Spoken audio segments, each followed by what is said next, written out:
Good day guys, nice to have you here. Today we will talk about some mistakes a lot of players do which causes them precious stars and points.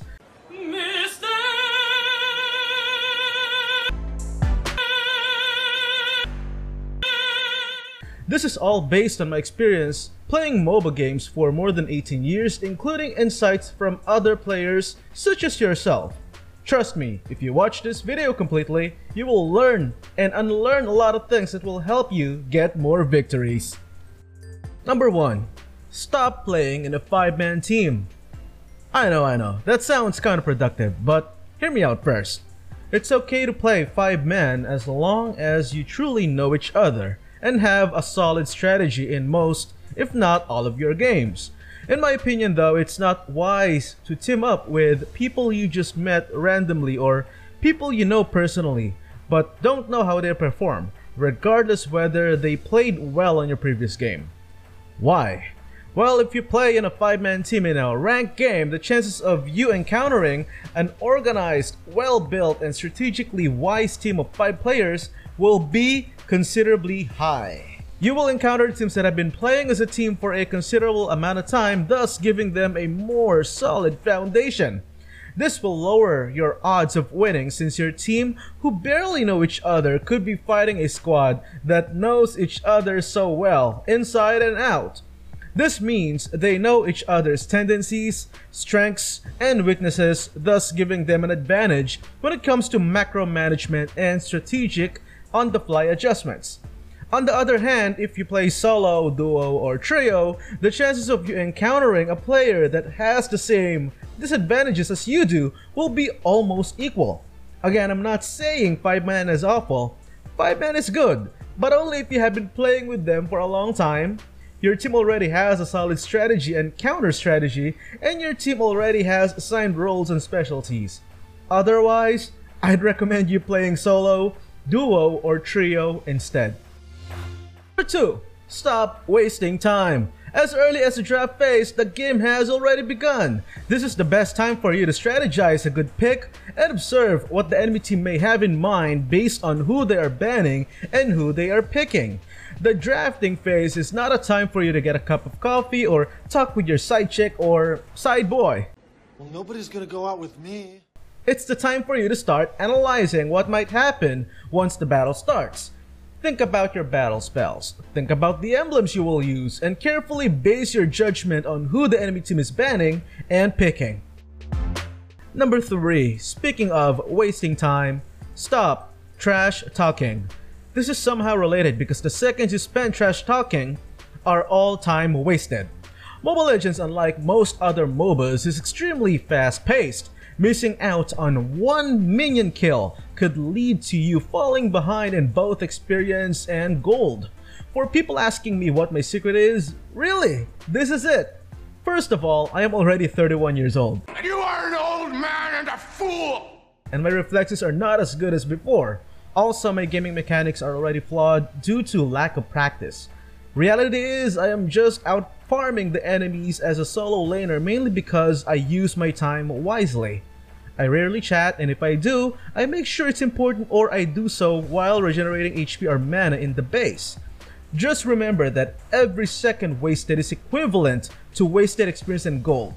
Maybe you'll tell me, but DB, I chat because I need to provide instructions to my teammates.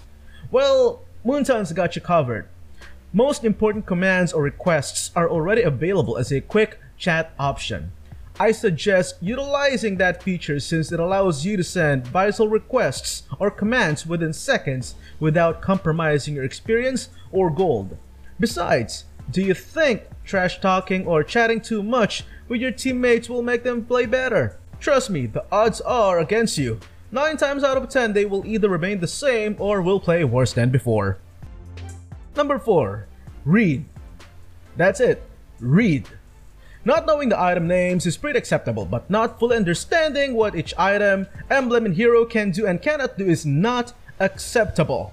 Knowing such information will allow you to prepare a build that suits the game, even if you don't normally play using that item, hero, or emblem. Still, it is a must for you to know what they do. You should know how the hero skills work. That will allow you to determine what the hero's weaknesses and strengths are, thus helping in decision making. The same goes with items and emblems. If you don't know how those work, chances are you will not know what to build next. Besides, most games are unique. The situations and lineups may vary, which means the chances of you having the same exact build is unlikely. Which brings me to number 5. Never ever have a cookie cutter build. A cookie cutter build is a build that you think is best among the very best. It's a build you will use in all of your games regardless of the lineup and situation. Guys, trust me, there is no such thing. While it's true that a hero may have a set of primary or core items, there is always a possibility that you need to adjust according to the situation and lineup. For example, I normally play Argus with this build. However, if I notice that the enemy hero is out sustaining me with his or her HP regeneration or shield regeneration, I will give Argus Sea Halberd. And if the enemy team is composed of heroes with very high physical defense, I will give him Malefic Roar. Also, don't forget to read patch notes. Before even entering the game, read the patch notes first. Changes on the patch notes in most cases will greatly affect or change the way the game is played. Keep in mind that it will only be possible for you to counter build if you know what all the heroes and items do. So, like I said in tip number 4 earlier, read. Number 6. Mastering only one role. I know we're playing to have fun, but isn't it more fun to win more games? You can only do this if you know how to play multiple roles. When I first started playing MOBA 18 years ago, I practiced the top lane, then the middle lane, and the safe lane. And as I played the game of Dota, I tried and mastered multiple heroes for each lane. Though the top lane was my specialty, I made it a point that I can still compete on other lanes with other roles or hero types. The same applies with any other MOBA such as Mobile Legends. This is most important if you are playing solo, since you won't know what your allies will pick. Having the flexibility to play other roles will be beneficial in helping you win more games. Due to the scarcity of a solid support or tank player, I recommend mastering the tank or support role, the side lane heroes such as fighters or marksmen, and a role or lane of your choice. Mastering the major assassin's role for the mid or jungle, in my opinion, is not that important in Mobile Legends, since a lot of players are choosing those roles anyway. It'd be nice if you can handle such roles as well, but in my opinion, those should be the last on your list when you decide to practice other roles or lanes. Number 7. As a team, don't get more than one roaming item.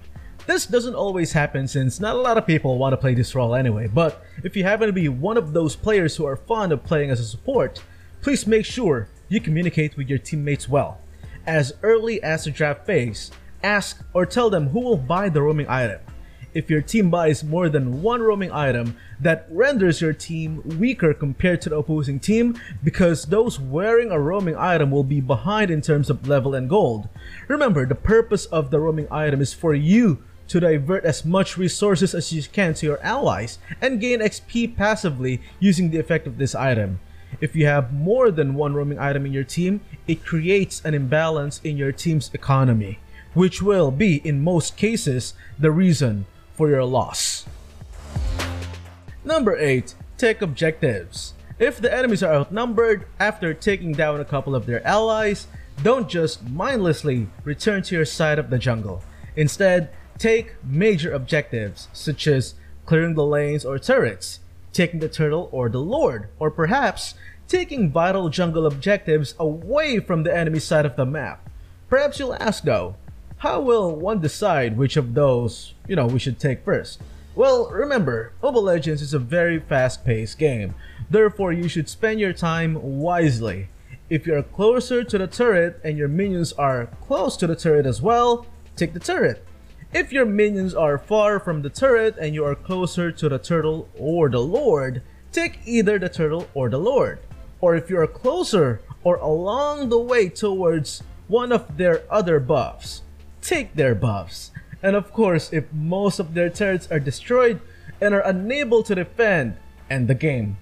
Don't be cocky and try to get more unnecessary kills. Just end the game and get that victory. Remember, you are not killing enemies just to get score or get more kills. You are killing enemy heroes in order for you to have a chance of getting major objectives and ultimately the victory. Number 9. Taking the turtle and the lord while all of the other enemies are alive. I've seen this way too often. This is a suicide mission, guys. Please don't take the turtle or the lord while all of the other enemies are alive. Trust me, they can hear you. They may not be able to see you, but they can hear you. While it's not always a bad idea, especially if you are leading the game in terms of experience and gold, but the risks will be lower if you take down a couple of heroes first before taking the major objective. Otherwise, it might just get stolen from you. This is how most epic comebacks are won, so if I were you, think twice before engaging that objective. You can use it to lure your enemies, but be careful. Don't overdo it. Number 10. Playing while the Mobile Legends assets are still downloading. Guys, come on. Please don't. Trust me, 9 times out of 10 your game will be awful. You will either end up with a bunch of orbs with no skill nor attack effects, or you will have a very laggy game. Please, finish downloading the assets first. Be patient. That concludes our Mobile Legends content for today. Do you have any other tips or suggestions? Leave those ideas down in the comment section below, and if you haven't yet, don't forget to hit like, share, and subscribe. Stay safe, everyone. Peace.